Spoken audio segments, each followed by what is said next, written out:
All right, everybody, welcome back for another deep dive with us. Today we're going to be looking at something pretty sweet. Um, Definitely sweet. yeah, we're going to be talking about cookies, specifically cookie businesses. Um, and I have a feeling the listener who sent in all this research might be thinking about starting one. Am I right? Yeah, it definitely seems like it. They sent in like a whole stack of articles and even like some market research reports, so I'm pretty sure they're serious about this. That's awesome. Yeah. Well, listener, we've got you covered. We dove deep into all of it. And I got to say, I was pretty surprised by some of the stuff we found. Like, did you know that people are out there selling like little tiny decorated cookies for like $4 each? Yeah, it's kind of crazy, right? Like I get that a good cookie is a good cookie, but $4 for something that's what, like 2 bites? Right. So that's one of the things I really want to dig into. Like, what makes these cookie businesses so successful? What are they doing that lets them charge those kinds of prices? Well, from what I saw in the research, a lot of it comes down to like the whole customization thing. They're not just selling, a plain chocolate chip cookie. It's like wedding favors with the couple's initials on them, or like birthday cookies shaped like superheroes, or even company logos. So they're really tapping into that like personalized, special occasion market where people are willing to spend a little bit more for something unique. Exactly. It's like edible art almost, and people are definitely willing to pay a premium for that. Plus, a lot of these bakers, they work on a pre-order basis, right? So they're not just like baking tons of cookies and hoping they Yeah. sell. They know exactly what they need to make, and they're often getting like deposits up front. So it's really smart from a business perspective. Yeah, that makes a lot of sense. Yeah. But I mentioned the market for these like fancy decorated cookies can get pretty crowded, right? So how do these Oh. bakers stand out? That's where, finding a niche comes in. You don't just want to be another cookie decorator. You need something that sets you apart. And one great example we saw in the research was this bakery in Southern California. Oh, yeah, I Um, read about that one. What was it? Like organic, gluten-free something? yeah, they were all about like healthy ingredients, catering to people with, dietary restrictions or who are just like really health conscious.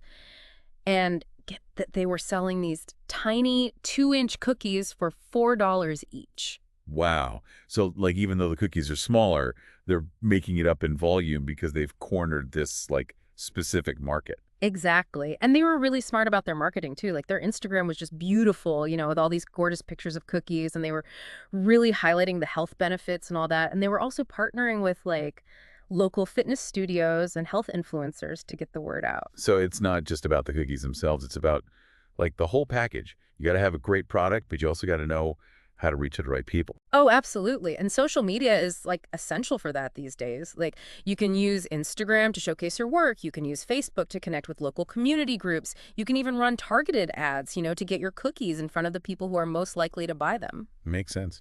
But let's be real for a second. Having amazing cookies and a killer marketing strategy, that's not a guarantee of success, right? What's the thing that trips up most people who are trying to start a cookie business? For all the focus on like the creative side of things, you can't forget that a cookie business is still a business. And one of the biggest reasons why bakeries fail is because of poor financial management. Yeah, it's easy to get caught up in like the fun stuff like decorating and coming up with new flavors. But if you're not careful with the money, it can all fall apart pretty quickly. Exactly. And a lot of bakers, they don't really like accurately calculate their costs. They might be thinking about the ingredients, but they're forgetting about things like packaging, labor, marketing. Yeah. All that adds up. And then there's like pricing strategies. Do you just do a simple cost plus markup, or do you factor in like the value of your custom designs and all that? It seems like there's a lot more to it than just, being a good baker. There is. You really need to be on top of your financials. Track your expenses, manage your cash flow, make sure your pricing is right. And you know what? There are tons of free resources out there for small businesses. Even basic accounting software can make a huge difference. So just to kind of sum things up, it seems like the key ingredients for a successful cookie business are, offering customization, finding a niche market, and being really savvy with your digital marketing. Yeah. But all of that has to be built on a foundation of solid financial planning. Absolutely. You can have the most delicious Instagram-worthy cookies in the world, but if you don't manage the business side of things, your dream could crumble faster than a poorly baked cookie. Couldn't have said it better myself. Yeah. So listener, as you're thinking about building your cookie empire, we want to leave you with a question. What unique niche could you create? What unmet need could you satisfy with a delicious, beautifully crafted cookie.